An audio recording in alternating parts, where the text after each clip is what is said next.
Yeah. Good afternoon, everyone. This is Dallas, and I am here initiating the EdCamp Home 3.0 chat for the Share Fair and Learning Fair, where we're Oh, each going to go through and share a couple of our different favorite activities and lessons in our classrooms that we do throughout the year. So I'm going to start with myself. I'm Dallas. I teach up in New Westminster in an alternate education school for grade 10 to grade 12 with a predominant background in the sciences and the math. And I'm going to start off by introducing Laura. How's it I'm going, Laura? It's hello, good. Laura. I'm in Hi, it's nice to see all of you. I am Laura Robertson from Charlottesville, Virginia, and I have three of my four kids home with me tonight, so I'm hoping they're going to stay quiet. I am the humanities chair at an independent school, and we've just moved to humanities, and I'm an American Studies teacher, so I team teach an 11th grade course. And I'm so psyched to be with you. I've been at every Ed Camp home, and it's been amazing. Awesome, it's my first, so you can teach me along the way. Oh, well. And then up next I have Matthew. Hello, I'm Matthew. I teach at a school in Washington, D.C. We're allowed to say what school we teach at? Is that Yeah, what's go the for problem it. with that? Throw I the teach at the plug. Lab School of Washington. Charlottesville is Laura. I Yes, know what private school do you teach at? I'm just curious. I teach at St. Anne's Belfield. Oh, sure. That sounds great. Are we just doing introductions? Is that all we're doing now? We're not sharing the. No, no, just introductions, who we are. Oh, okay, sure. Yeah. So I'm like the movie guy at my school. So I do like multimedia and stuff. It's Cool. great to be here. It's my first like real hangout. I've been done to 3 ed camps, like the real live ones, the ed camp DCs, but I've never Yeah, done the ed camp home before. So this is really exciting. So thanks for having me. awesome. There's a couple of newbies then. And then last but not least, we have Michelle. Yeah, and I apologize for not having the lower third. That really bothers me. I'm Michelle. I'm from the thumb of Michigan. Part of the reason that I am having some technical difficulties is I'm off the beaten path, and so spent some time with AT&T today saying, hey, I have horrible internet, and they said you are just above dial-up. So that just says a little bit about where I am. This is my third Ed Camp home, and I am just ecstatic that I can be a part of this. I teach high school English. I teach usually 10th and 12th grade in AP English literature. And then this year I signed up to be the technology coordinator through our school, so I'm a trig coach in Michigan. So that's a little bit about me. Awesome, thanks. Yep. Do any of you want to start off with sharing a couple of your ideas for what you like to do and what your favorite lessons or activities are in classes? Sure, I will. Awesome. I actually, as if you saw me walking, I actually went and got some of my props that I have for my lesson. Nice. I actually was in a Warrior Dash. I don't know if you guys are familiar with Warrior Dashes, where you run a 5K and you do obstacle courses and you get really muddy and nasty, and so you get this like Viking helmet. And I teach Beowulf to my AP students, and so once we've read Beowulf, I have them do an assignment where they have to create a Beowulf boast, but it has to be about themselves. And then we sit and put all of our desks together and we cover them with black paper, and then the kid who is up that's boasting has to sit around this mead table in this mead hall, and we have apple juice that looks like mead, and the kids have to like chant and scream and holler, and whoever's speaking has to wear this Viking helmet, and they have to give their Beowulf boast, which is very fun. The kids are a nervous wreck because they don't like to do the public speaking part and they hate to brag about themselves, but it is a lot of fun for me as a teacher, and I've recorded it for years. Eventually I have to get those recordings together and put that out there because it's just too much fun. Awesome, that sounds like a good time. It is. Does anyone else want to share? Because then we can kind of go through and add some question and answers afterwards. Yeah, I think like it's nice to have some humanities teachers here, but one of the things that I like to use the most is the Right Question Institute's kind of question asking pedagogy. It's basically a way to get kids to ask what they would say are the right questions.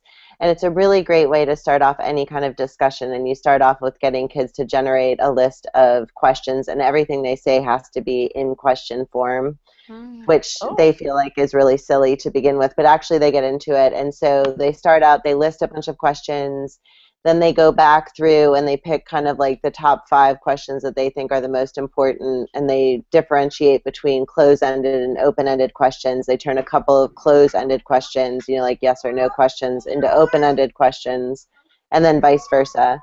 And then they kind of boil them down into like 2 or 3 questions, and they use those questions as the basis to ask more questions. And then at the end, they kind of pick the top 2 or 3, and those usually are like their best questions. And mainly, you give them the structure is really great, and I'll put the link in the comment feed. But it's an awesome activity for anybody, and they use it in communities. It's not just for teachers. They also use it in communities to get kind of underrepresented populations to ask their representatives kind of the kind of questions that they need to ask them. So it's an awesome organization. They do a lot of stuff for teachers, and that's one of my favorites. Sorry, what was the organization name? It's called the Right Question Institute, and I will link it. I'm just hoping that my internet doesn't die. I'm not in the thumb of Michigan. I am just in an old house. I know what that one's like. Me too. Matthew, do you have any activities you wanted to share, or? Sure. Yeah. This is kind of not like an in-class activity, but we're in summer school right now, and my wife and I actually teach a 3-week summer school class. Actually, it ends tomorrow. And it's really, really cool. She built the thing. I'm just the tech monkey. Like, she actually built the thing. But it's beautiful what she built. And she's in the other room, so I don't think she can hear me.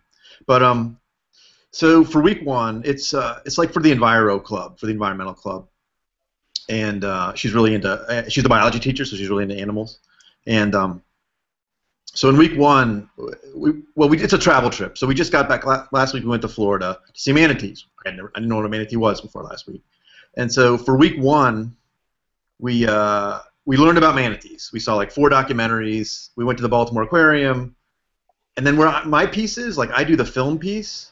So like on Thursday, 2 Thursdays ago, we went to the National Zoo, and then 2 Fridays ago, we made right. So that was they made a mini documentary. Okay, and then so that was week 1. So learning about manatees.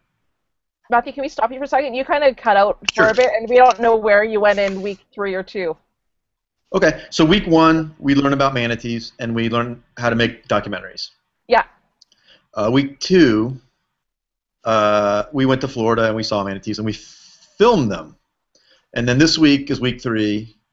We're just putting together the documentaries, and they make a little travel journal, and they all make their own travel journal, and then the last thing we do is we make like a little public service announcement about manatees. I was going to link, if I can find the link to some of the documentaries, I'll put them in, but I'm not sure I'm there yet. But anyway, that was really awesome. That's like the best thing I've done all year. We've done all year, and it's the 3rd year we've done it, and we're sort of refining it and fine-tuning it, and it's pretty cool.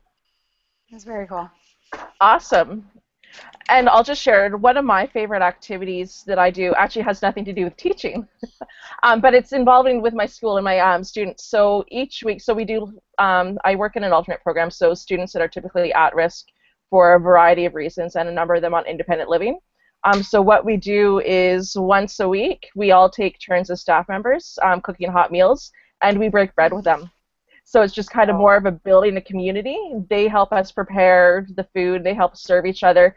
They all take responsibilities and kind of step up and do the dishes, whatever else it may be, and then make sure we all sit together in one small room, all crammed elbow to elbow, eating off of plates with forks and knives. So it's a full cooked meal that we all get to get. And it's just kind of more of a building the community and building the trust that we get to have with students that don't really get that anywhere else in their life at all. So that's kind of one of my favorite activities, even though it's not, teaching related. Do you do it during the school day or after? We do it during the school day. The school day, every Wednesday lunch. So we'll have an alternate schedule. And what it is we wind up starting our classes a little bit later on Wednesday afternoons and ending a little earlier on Wednesday mornings, so we can all sit down to lunch together. That's awesome. We have community lunch every Friday, but we don't prepare it. I think the preparing is probably essential. The preparing is essential. That, or we bring the ingredients. There's certain kids that really like to do the cooking. So we bring all the ingredients and we kind of walk them through the learning how to cook part. That's great. Yeah. With the first round kind of done, I had a question for you, Michelle, about Beowulf, because you started us off. Uh-huh. The Warrior Dash, and I'm going to kind of, I'm just curious, because I'm more along the lines thinking that the students would want to ask you almost every single detail about the Warrior Dash. So how much time is spent kind of on leading up to that? I think usually at the beginning of the school year, that's kind of my introduce myself and let them know that I'm a warrior woman, and so they already know that, and I spend so much time bragging about my accomplishments in the Warrior Dash, you know, so they kind of know that, but so yeah, I think not too much time in class time because I've already hit that horse dead a long time before that. Nice. Matthew, I was wondering how you get kids to make good quality film, because a lot of times we have kids make film, you know, that's like a big project that a lot of people adopt, and I teach with somebody who's a real film guy, and it drives him insane because he says, you know, there's so many crappy student films, and if we're going to have them make films, we should have them make good films. So what resources or what do you do to make them not stink? Yeah, no, that's a great question. You know what's a good starting point is like fiction's hard. I think writing something out of nothing is real. I really struggle with that. So I don't know if I'd go down that road, like narrative filmmaking. I think that's really hard. So one nice thing about like documentaries is it's like for example these travel journals we just did, like the script's written. I don't know how you would apply that in a classroom. Or actually, that's kind of too hard. Maybe like, you know what's a good movie is just a straight retelling. Like a straight, like read something. Like this is like the easiest reading movie to make. Just it's a book report, right? You take the book report and you just take it one step further, and then you act out a little. You can either do it like you can actually act it out. That's actually harder, I think. Or just tell people what happened in the story. And that's one super simple. Basically, any movie where the script's already written and that's short. That's a pretty good starting point. We used to do a This American Life project, you know, where we had kids interview. They kind of had to come up with their own theme, and then they would interview. We specified you had to have like one person who's nothing like you, one person from in the school community who you don't know, one person could be whatever, freebie. And then they would turn them into a film. And we actually said they didn't have to be a film. They could be a podcast or they could be a movie. And I think that actually works well because it isn't all just you, but it's also about teaching them, like, what, you know, not to just set their computer up and film it like this. Yeah. Because that's what we would get sometimes, you know. And it takes a lot of time to teach kids to make quality film, quality anything. And I just think a lot of times we don't. Yeah. Another good starting movie is, you reminded me of it when you said interview. One of the best things we do is that we do a World War II oral history. Any oral history, pick anything, any unit, like with the 60s, space program, anything, and then just all they have to do is write 20 questions. Ask somebody those 20 questions. Get 5 minutes of footage, and then you know what filmmaking is editing it down, making that interesting. And cutting that down. That's, again, the film's made. So that's oral histories and interviews. That's another great way to go. Awesome. Now, Matthew, this sounds like it's more of an emphasis along the documentary and actually producing and teaching about what you're learning. Do you teach them how to use any graphics or add any sort of slides or audio over and voiceovers in that as well? Or is it just a strict kind of I'm talking and I'm on screen and I'm teaching you about the manatees or whatever else you're teaching them and they're learning in the Enviro Club? Sure. I don't know. I think for filmmaking, like, simplicity is everything. And my new favorite thing is like iMovie on an iPad. I mean, it's only $5. It's super simple. So and so to answer your question, as simple as possible. iMovie on a computer is pretty hard.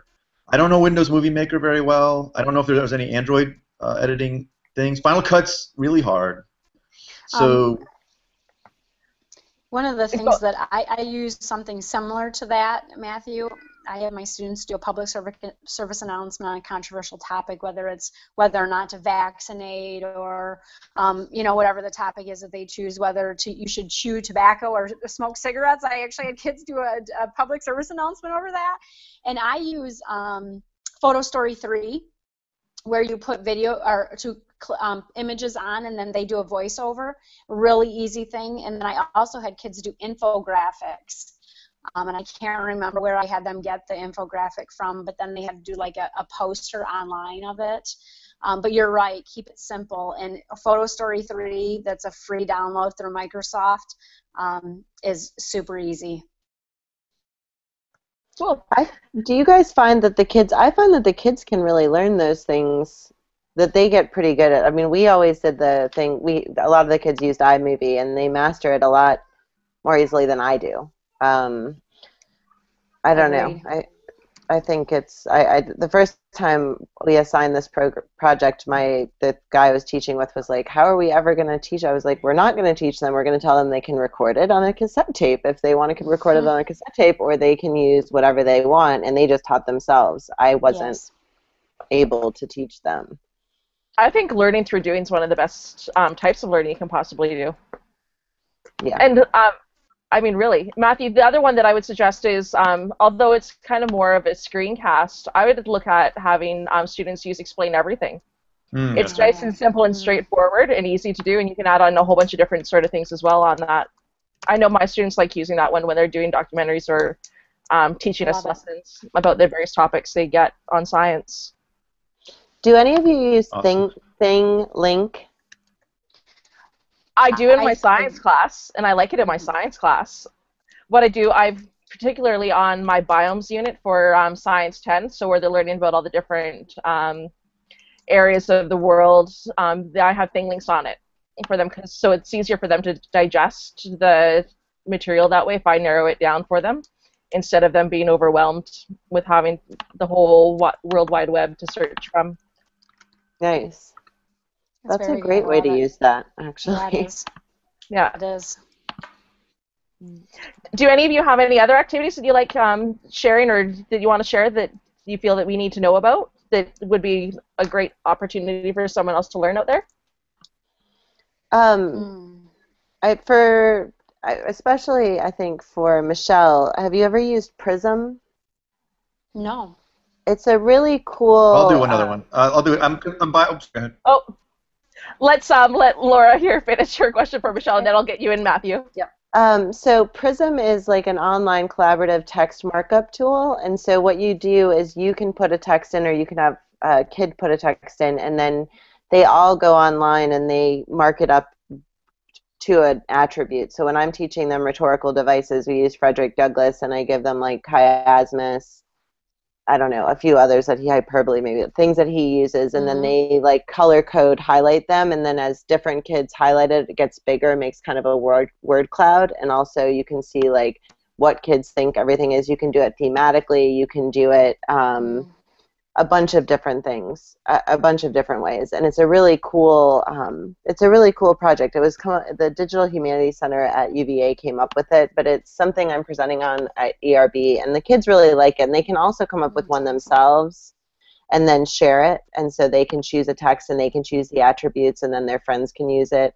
It's a good way for them to review. It's also just a great way to teach close reading, and Absolutely. I know that's a big thing with Common Core, so I'll share the link to that. Awesome. Very cool. Awesome.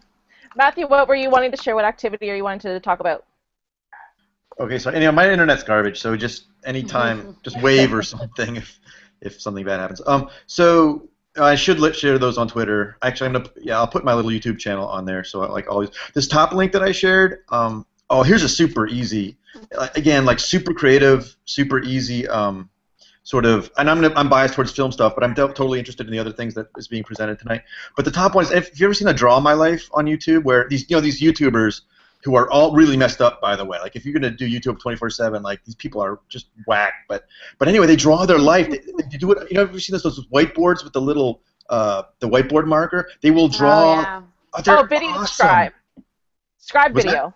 Yeah, Scribe video? yeah, all that. Yeah. It's just, and the kids could. There's another super easy draw. They could draw their life, like do a little biography. That's hard. Like take your whole life and put it down into 2 minutes and draw it out in real time. Oh, you're gone. Sorry.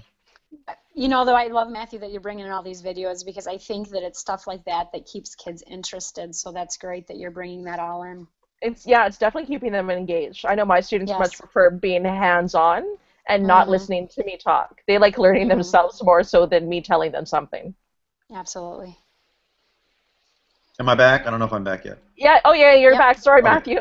I'll do one last one and then I'll shush about video. So that my second link there is, well, everybody's talking about stop motion. Somebody was talking about stop motion. I don't remember. So anyway, somebody was talking about it, and it's the best. You know what I do is I take an iPad or any tablet, a phone, anything, and you tape it, like duct tape it to a chair and point it at the ground, and then just put stuff on anything, Lego, like anything on the ground, and then stop motion is the easiest. It doesn't get easier than stop. And there's the free one, the big one on the iPad. Stop motion. It's just called stop motion, as a matter of fact. And I just posted another one. We did the heart cycle. Like it doesn't matter what you do anything. We did ventricle, atrium, and all that stuff. So man, whiteboard movies. And it looks good. I like stuff that looks good and that's easy. Those whiteboard movies, they look good. They're sharp. They're fun. They're fun to watch. It's hard to make a movie that's fun to watch, but those whiteboard movies are sweet. Those stop motion, I don't know what it is about stop motion, but there's something like you're not staring at a talking head. You're staring at like something moving. So I don't know what it is about stop motion, but people love it. And so anyway, so throwing that out there. Very cool. Matthew, I love your enthusiasm. Thank you. It's very kind. Matthew, do you have a Twitter handle? I do. I'll put that there. There. I was just gonna tweet out. So perfect. Thank you. I wonder if I can see that in my, because remember I'm on the iPad, so I can't see any of the chat. How's it, Jill? How is it working out on an iPad? This whole chat thing, this whole Google chat. The chat thing's going great, but I can't see any of your links or anything like that, so I'm bummed. Well, the good thing about the on air is it's going to be saved live, and you'll be able to get it no matter what from the EdCamp home website the whole time. Are you watching it through a browser or through an app on your iPad? I'm doing it through the Hangout app. Yeah. Yep. And we're kind of running out a little bit out of time. What I'm going to do, I'm going to share one more kind of thing, and then I'll throw it back to you guys. So the other one that I really like to do, I'm PE based as well, right? Did I mention that? No. Oh, I also teach PE. So what I do is we have a small alternate program with about 100, maybe 120 kids at the absolute max. And each year what we do is we have our PE class. I've also done this in a regular high school when I was teaching there. But I would just do it for a grade level. But right now, what I do is the PE class, they are in charge of a sports day. So even the older kids, 16 to 18, apparently love sports day. So what they do is the PE class goes through and arranges an entire sports day, everything from the games, competitions, prizes, food, anything and everything that you could possibly think that you would need. And then they go out and they host it and they share it, and the entire program comes. It's one of the absolute favorite activities that all of our students have, and they love the fact that it's run by their peers, and that the students that are running it start to get such a sense of accomplishment. They're able to actually plan something, and that they're given the opportunity to do something and plan something. And as staff, we just sit back and watch and laugh and have fun with them. Very cool. Great community building. It's a lot about community building in alternate ed. Laura or Michelle, do you guys have any other activities that you want to share before we wrap up this session? I mean, we use a lot of Harkness discussions. I don't know. That's something that they use at, I think it's Andover. And it works. They use it in every class, humanities, STEM, whatever. And we've done a lot of that, and that's been incredibly successful for us. We are very much a discussion-driven school. So that's something that I think applies across the disciplines. Cool. Michelle, do you have anything you want to add in? Sure. Last Just activity? one thing that I do that not necessarily an activity that I allow kids to do retakes, rewrites on anything throughout any time in the trimester, and I have so many kids comment on how much they love the ability to be able to make things better and not just turn something in and say I'm done with it, or you know, covering parts of speech and then later on going, oh my gosh, now I understand what a direct object is, and I'm like, oh, sorry, I took the quiz and you refilled it. I let them all throughout the trimester say, hey, you know what, I kind of get it now, can I retake that? And I usually have at least 2 or 3 versions for everything, and kids really are very receptive to that. Awesome. You know what I like about that is the fact that it involves lots of reflection pieces to it. Mm-hmm. So it's kind of forcing them to rethink and to continue thinking, knowing that it's not just going to stop. My learning doesn't stop at the end of class. Right. I get to take it home as well. Yep. Yeah. Thank you very much, Yeah. you guys. I know it's time for us to wrap up, so I want to do a shout out. Thank you, Laura, Matthew, and Michelle for you. us here at EdCamp Home 3.0 with the Share Fair. Thank you. Dallas. You did an awesome job. Dallas? Your thing's kind of cool. Dallas? It's Dallas. It's just spelled a little differently. I was named after my mom's Lovely. favorite niece. Have a good night, you guys. We'll see you Good night. later. Wow.